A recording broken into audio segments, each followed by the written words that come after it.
कुर्बान जाऊँ मियाँ मुहम्मद बख्श साहब क्या खूब लिखते हैं। पंजाबी के बहुत बड़े शायर गुजरे ने। वीडियो अच्छी लगे चैनल में जरूर सबसक्राइब करना। जेड़ी मेहंदी रंग ना देवे की तैओ तो लेना सोने होण हजारा पावे पर सनियार वटौना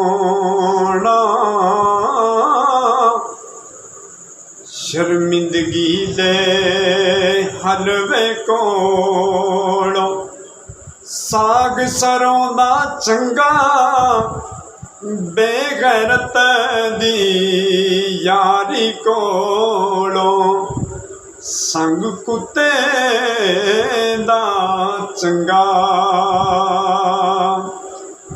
असला नाल जिन्ने की करीए ओ नस्लां ताईं नहीं भुलदे बेनस्लां नाल जिन्ने की करिए ओ पुठियां चालां चलदे हथी जिन्हां नूं दफन चकरीए अते मुक्किए आस उन्हां दी बिछड़ गया दी पल पल याद सतावे